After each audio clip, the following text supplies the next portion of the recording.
करने जा रहे हैं मादा जनन अंग, फीमेल रिप्रोडक्टिव ऑर्गन। ओके, तो as you can see, okay, this is the female reproductive organ जो कि यहां पे होता है। जैसे मेल के अंदर वृषण था वैसे फीमेल के अंदर वृषण ही होता है, but that is known by अंडाशय या ओवेरी। वो बॉडी में यहां पे होता है, दो लेफ्ट एंड राइट दो वृक्ष होते हैं। मेल में दोनों एक पास होता है, फीमेल में दोनों अलग होते हैं। बीच में यूटेरस होता है गर्भाशय, फिर सर्विक्स एंड वेजाइना। आइए एक एक करके समझते हैं इस डायग्राम पे। इस डायग्राम में आप देख सकते हैं सबसे पहले साइड में दो क्या बाबू ओवेरीज जिसको अंडाशय कहते हैं। ओके, डायग्राम बनाने के लिए हम एक ऐसा कर्व बनाते हैं, फिर ये ऐसे रोटेट करेंगे, ये ऐसे रोटेट करेंगे। आपके बोर्ड के एग्जाम में आता है मादा जनन के बारे में लिखे, तो आपको ये सारा चीज आना चाहिए। फौरन जल्दी जल्दी बनाए, कैसे बनाए, हो गया काम खत्म।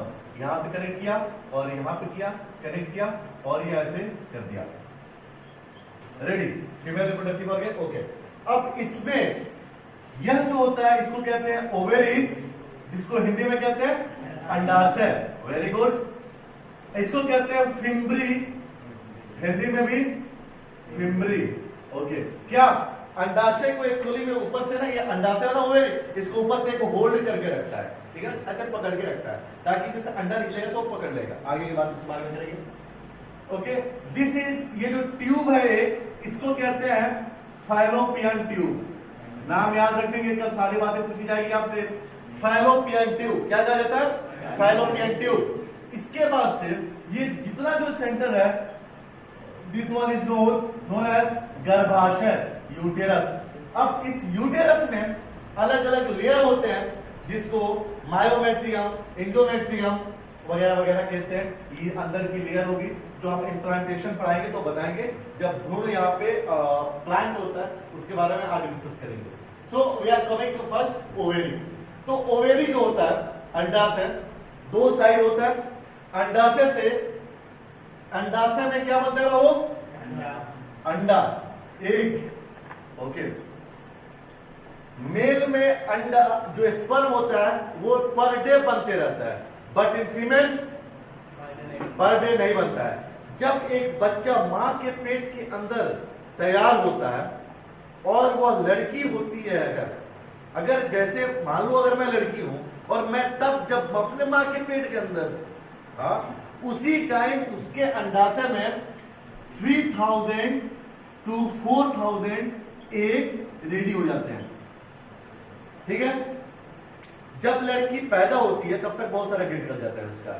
जब वो लड़की मैच्योर होती है, किशोरावस्था में पहुंचती है 11 से 13 एज ग्रुप में, अब उसके पास सिर्फ और सिर्फ 300 से 400 एग बचे होते हैं। बाकी क्या हो गए, खत्म, डिस्ट्रॉय, क्योंकि एक बड़ा हो रहा है, लेकिन अंडाशय की साइज बहुत कम पड़ा हुआ, जिस वजह से ये बड़ा हुआ, तो उसमें सर्वाइव नहीं कर पाता है। जो स्ट्रॉन्ग रहा वो बच गया, ठीक है, अंडा में जो स्ट्रॉन्ग रहा वो बच गया। इसका मतलब ये हुआ एक अंडा से एक बच्चा बनता है, यानी एक फीमेल से 300 से 400 बच्चे पैदा किए जा सकते हैं। सर ये क्या कहती है, एक लड़की से 300-400 बच्चे कैसे हो सकते हैं? नहीं हो सकते, बिल्कुल नहीं हो सकते। लेकिन अंडा तो ये कह रहा है ना। ओके, ऐसा क्यों होता है हम आगे करेंगे, क्योंकि एक बच्चे को मां के पेट के अंदर तैयार होने में 9 महीने लग जाते हैं ना, है ना। और भी चीजें तो हम आगे डिस्कस करेंगे। ओके, तो पहला एक फीमेल ओवेरी से क्या बनता है बाबू, एक अंडा। दूसरा एस्ट्रोजन हार्मोन, एस्ट्रोजन हार्मोन। दूसरा प्रोजेस्टेरॉन हार्मोन। और तीसरा रिलैक्सिन हार्मोन।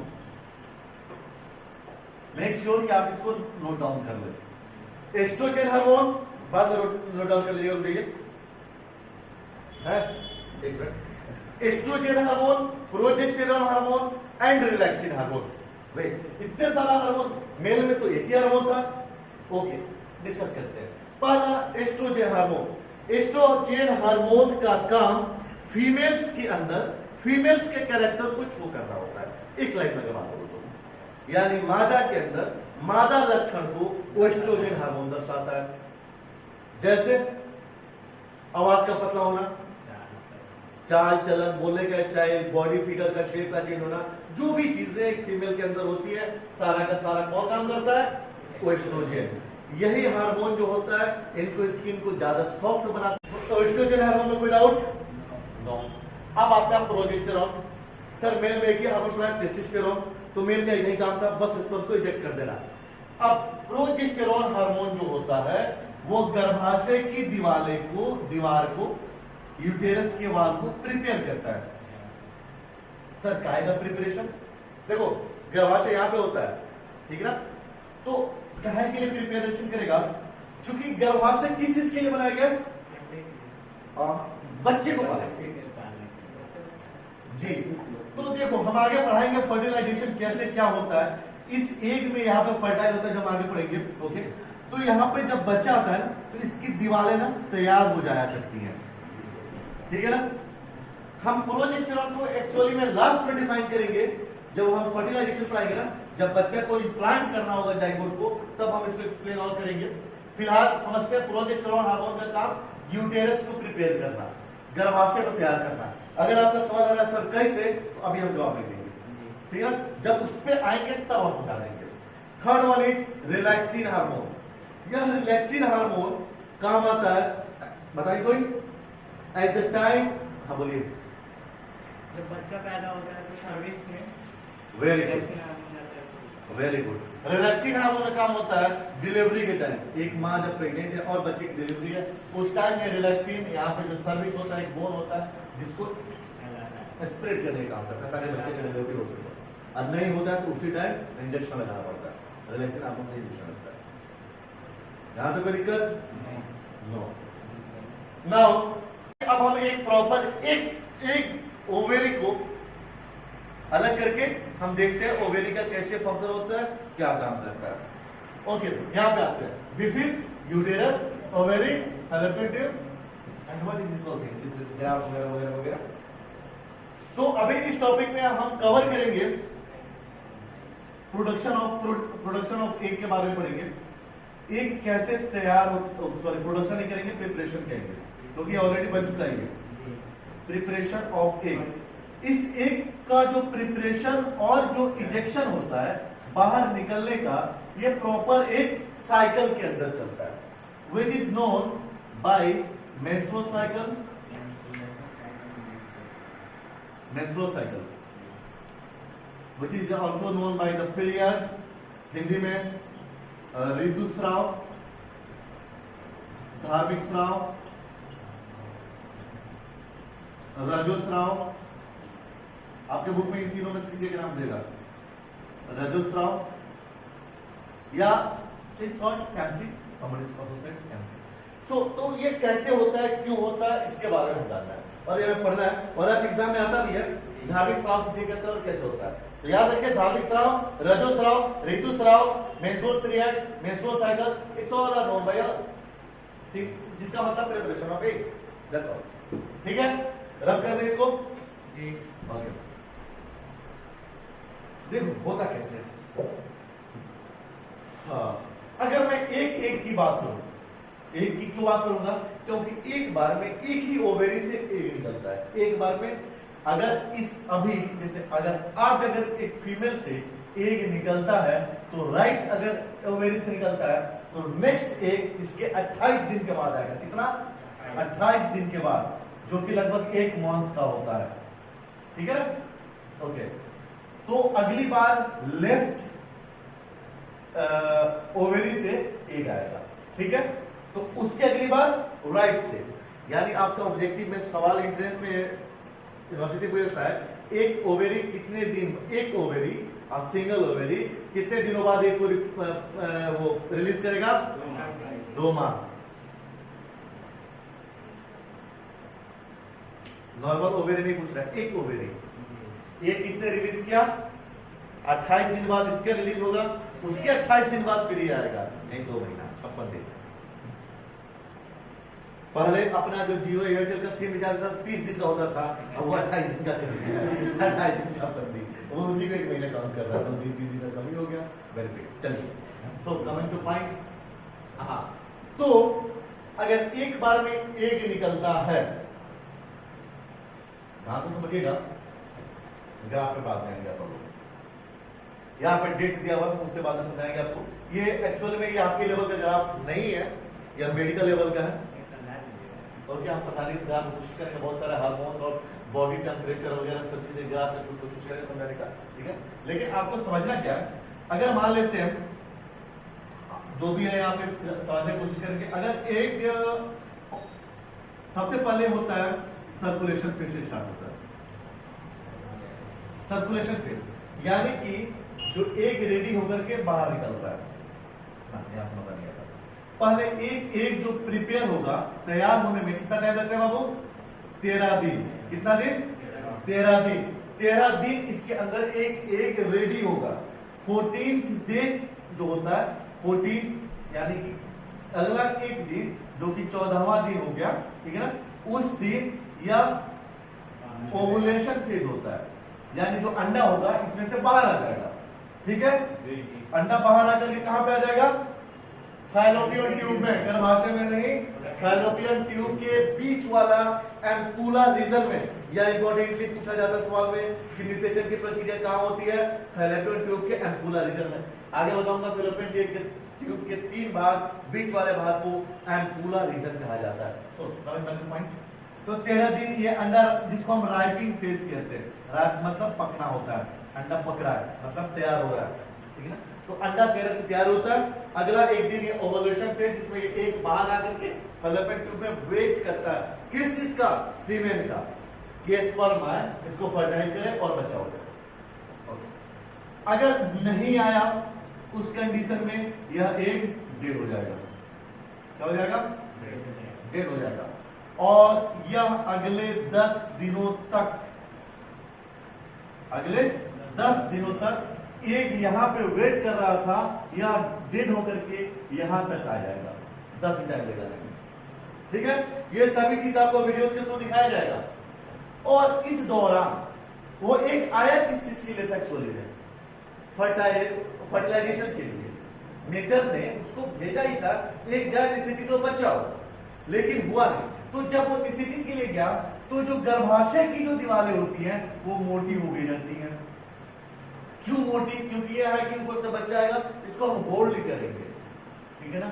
ये बिल्कुल सॉफ्ट टिश्यू का होता है, काफी बोला, जैसे कि आपका स्किन किसी एक्सीडेंट में रगड़ खा जाए, ठीक है ना, या जख्म हो गया, स्किन हट जाए तो बिल्कुल रेड कलर का जो बूस्ट दिखता है, वैसा बिल्कुल सॉफ्ट, ठीक है।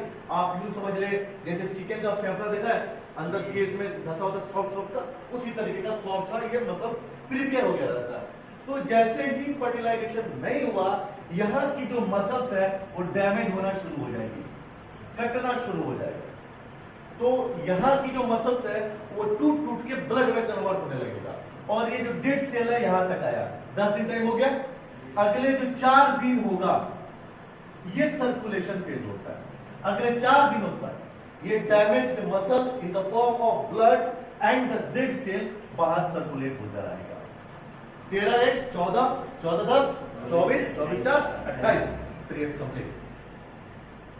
Is that clear? Any doubt? Okay, so अब इस ग्राफ में देखने की कोशिश करते हैं। 1 2 3 4 5 6 7 8 13। तो ये यहाँ पे देखेंगे 13 से 15 के बीच, ये 14.5 तारीख तक। अब देखो, अब ये एक दिन आता है, किसी बुक में रखता कह देते हैं 2 दिन आता है, ये 2 दिन तक वेट करता है। और आगे लिखा हुआ है average values duration and values may be differ different female और डिफरेंट साइकिल। ये हर फीमेल में अलग अलग होता है, बहुत ज्यादा डिफरेंस नहीं करता है। जो मैंने ये बताया था ना, ये प्रॉपर नहीं कि 4 दिन तो 4 दिन, 10 दिन तो 10 दिन, हर फीमेल में वैरी करता है। किसी का 6 दिन, किसी का 5 दिन, किसी का 7 दिन, किसी का 3 दिन। ये फीमेल बाय फीमेल वैरी करता रहता है, मैंने एवरेज बताया। ओके, तो जो ये 14th डेज होता है उस दिन ओवुलेशन फेज होता है, यानी क्या? वो अंडा बाहर निकलेगा। उस दिन, जिस दिन अंडा निकलेगा, आपके हार्मोन में देखेंगे estradiol hormone, follicle stimulating hormone and luteinizing hormone आपके बॉडी में ज्यादा हो जाते हैं, या फिर काम करने मेडिकल का बॉडी का टेम्परेचर नॉर्मल 36 डिग्री होता है, से 37 डिग्री सेल्सियस बॉडी का टेम्परेचर पहुंच जाता है। जिस दिन ओवुलेशन फेज होगा एक फीमेल के अंदर, उसके अंदर टेम्परेचर बढ़ जाता है, फीवर जैसा उसको फील होगा।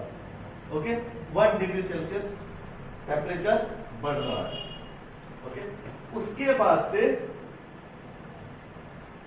ओवुलेशन डेड हो गया, सारा हार्मोन बैक होना शुरू हो जाएगा, ठीक है ना। और ये एंडोमेट्रियल हिस्टोलॉजी, यह चीज था आपके कहने का ये है कि यहां से अगले 10 दिन, यानी ये 15 तारीख को हुआ तो 15, 10, 25 तारीख तक यह जो होगा पूरा चीज डैमेज होकर के डैमेज हो जाता है मसल, और अगले 4 to 5 डेज 6 डेज या सर्कुलेटरी फ्लो होते रहता है। ओके, तो हमने सीखा ओवेरी से 3 हार्मोन, ओएस्ट्रोजन, प्रोजेस्टेरॉन और रिलैक्सिन।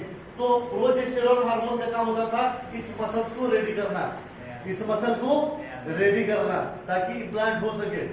तो हर महीना प्रोजेस्टेरॉन हार्मोन रिलीज होता है, या हर महीने प्रोजेस्टेरॉन हार्मोन, यहाँ पे देख सकते हैं ब्लैक वाला प्रोजेस्टेरॉन हार्मोन है। हर महीने इस ओवुलेशन के बाद ये और ज्यादा हार्मोन रेडी होगा। कैसे ओवुलेशन होगा? इसको बूस्ट को रेडी करने के लिए, ठीक है ना। लेकिन फिर ये सारी चीजें बूस्ट कर करके बाहर आ जाता है, ठीक है। और रिलैक्सिन हार्मोन आफ्टर प्रेगनेंसी काम आती है। ओके, तो मैंने पीरियड तक कंप्लीट कर दिया, अभी बाकी निषेचन नहीं पढ़ाया आपको, है ना, जिसमें फर्टिलाइजेशन कहते हैं, जिसके अंदर अब हम ये दिखाएंगे कि ओवुलेशन फेज के अंदर जब एक फैलोपियन ट्यूब के एम्पुलर रीजन में था, उसी टाइम स्पर्म यहां पहुंचा तो कैसे फर्टाइल हुआ, कैसे यहां से यहां तक आता है, कैसे इम्प्लांट होता है, कैसे एक गैमेट से जाइगोट बनता है, कैसे भ्रूण बनता है। आप देखोगे भ्रूण हत्या अपराध है, यानी जो बच्चा जो रह जाता है जिसको भ्रूण कहते हैं, ठीक है, कैसे भ्रूण बनता है और वो भ्रूण कैसे यहाँ पे 9 महीने तक इसके अंदर रहता है, कैसे डिलीवरी होता है, वो सारा चीज दिखाएंगे। प्लस वीडियो थ्रू ये भी दिखाएंगे अर्धसूत्री विभाजन और द्विसूत्री विभाजन क्या होता है, बोले तो मायोसिस एंड माइटोसिस क्या होता है, जो कि अक्सर इंटरेस्ट से पूछा वाले क्वेश्चन है। What is meiosis, what is mitosis, body के अंदर क्या होता है, मायोसिस माइटोसिस, ये सब बताएंगे, ठीक है। तो वो सब चीज बताएंगे। फिर इसमें कुछ क्वेश्चन आएंगे, जुड़वा बच्चे क्यों होते हैं, आगे बताएंगे सेक्स डिटर्मिनेशन, लड़का लड़की, लड़का क्यों होता है, लड़की क्यों होता है, कौन रिस्पॉन्सिबल है, ये सारा हम नेक्स्ट वीडियो नेक्स्ट क्लास में मिलेंगे। Thank you.